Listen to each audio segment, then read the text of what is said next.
Muchas gracias por continuar con nosotros. Nos quedamos en tu respuesta, Armando, sobre cuál es el diálogo y qué es lo que verdaderamente se puede hacer dentro del Congreso para que la ciudadanía mexicana se vea beneficiada en esta nueva legislatura.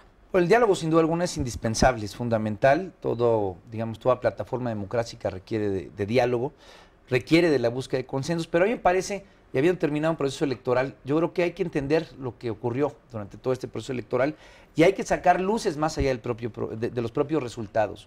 Me parece que el tema del uso del dinero, por ejemplo, es un asunto que está ahí, seguirá pendiente, nosotros seguiremos debatiéndolo, defendiéndolo, discutiéndolo, pero es gran parte de lo que tenemos que evolucionar. Siempre se habla de las reformas bajo algo que ya está ahí, solamente hay que llegar a aprobarlas, sin pensar que tenemos que repensarlas y reconstruirlas. Si nosotros nos vamos de manera inercial por una reforma laboral que fue planteada hace 25 años, que no corresponde al modelo de competitividad internacional que hoy podría tener México, entonces yo creo que perdemos la oportunidad no solamente de hacer una reforma que verdaderamente genere empleo, que verdaderamente genere condiciones de mejora salarial para los trabajadores, pero al mismo tiempo seguimos cayendo en la lógica como si viviéramos en un país en el cual hay una verdad y las otras verdades que dentro de la pluralidad ahora se manifestaron en las urnas no sean escuchadas. Yo lo que planteo y creo que es a donde tendremos que irnos acercando progresivamente es a pensar fuera de la caja. Si necesitamos que este país avance, que creo que todos queremos que el país avance, y si nos vemos con esa lógica, entender que hay verdades diferentes, pero que entre las distintas verdades se pueden generar puentes que garanticen catapultar visiones verdaderamente positivas y proactivas para el desarrollo y el crecimiento del país. Entonces hay que pensar fuera de la caja, no hay que pensar que es una reforma laboral que ya está escrita, que ya estuvo aprobada, que ya estuvo definida, porque creo que entonces no habremos entendido que el propio proceso electoral nos deja necesidades pendientes. Vuelvo a poner sobre la mesa la relación con los sindicatos.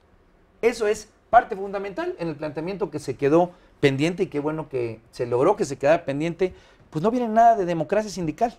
Entonces no viene nada que permita realmente rearticular la relación con los sindicatos que operan y que articulan no solamente los procesos electorales como lo vimos recientemente, sino que se vuelve realmente un nudo en términos de detonar procesos mucho más proactivos para que se genere empleo. Yo creo que eso es lo que tenemos que hacer y el diálogo, la discusión, creo que tendremos que efectuarla en una lógica plural, pero especialmente buscando pensar, repito la frase, fuera de la caja, con nuevos contenidos, con nuevas formas para entender que juntos podemos hacer una reforma mucho más proactiva.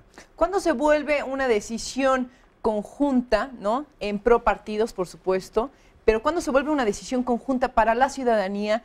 Porque muchas veces escuchamos, ¿no?, que ya está todo listo por aprobarse, pero nada más es porque es el partido contrario, no es aprobado. Y se vuelve un tema más electoral que un tema que realmente sea benéfico para la ciudadanía.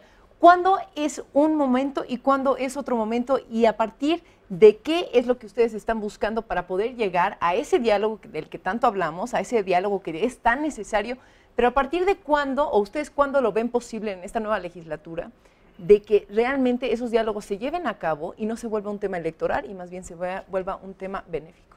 Primero, creo yo que existen mitos sobre cómo nos percibe la ciudadanía, de pensar que a lo mejor en una decisión hecha sobre las rodillas decide un partido o un grupo legislativo no ir con el otro. Yo creo que en el proceso legislativo se revisan una serie de argumentos para elaborar un dictamen. No es así de bote pronto porque él es de un partido, se rechaza. Creo que ese es un mito. Dos, creo también que la salud de la democracia, o se mide la salud de la democracia también en el Congreso. Es ahí donde incide la estabilidad política y que viene a repercutir en un Estado de derecho. Creo también que es, por supuesto, al fin humanos de actitudes como los que vamos a construir los puentes. Hoy quiero decirte que a pesar de la diferencia que pudiera haber o del contraste de ideas en una pluralidad democrática, existe primero el razonamiento político que nos debe de llevar a encontrar el bienestar de la ciudadanía o de la gente. Mi amigo se ha mantenido hablando de la reforma laboral, pero va a coincidir conmigo que también tenemos como columna vertebral o como ejes dos reformas importantísimas. Una, desde el punto de vista, lo pongo sobre la mesa, desde un punto de vista personal, tendría que ser la reforma hacendaria.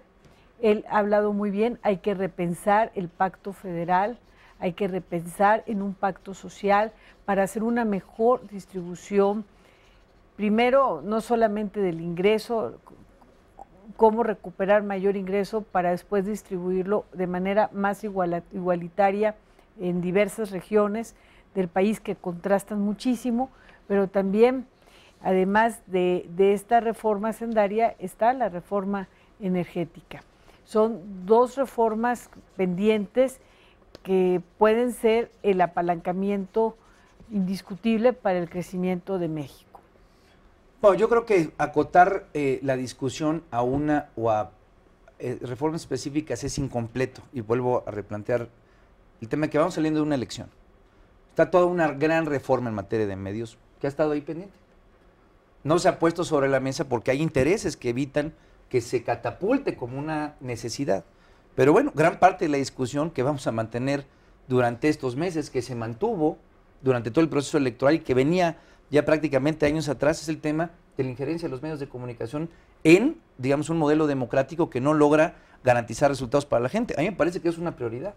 Así como pongo el tema de la reforma laboral, dije la reforma educativa, pero pasa porque todas las reformas están interconectadas. La reforma educativa pasa por tener una reforma laboral que garantice democratización de los medios, democratización de los sindicatos. O el tema de la reforma fiscal, la reforma hacendaria.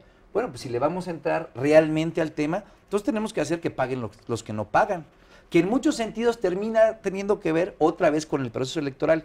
¿Quiénes metieron dinero a las campañas? Está el tema de Soriana, está el tema de Monex, que seguramente nos va a dar muchas jornadas de discusión política. Bueno, ¿quiénes son esos actores y cuál es su relación con el modelo fiscal en el cual resulta ser pues que muchos de esos actores, digo, por lo menos cito al que estamos comentando, que es el que tiene nombre y apellido, que es Soriana, pues terminan ser de estos modelos que consolidan y que pagan escasos impuestos en este país? Entonces yo creo que la discusión tenemos que darla si queremos verdaderamente aprovechar la pluralidad política.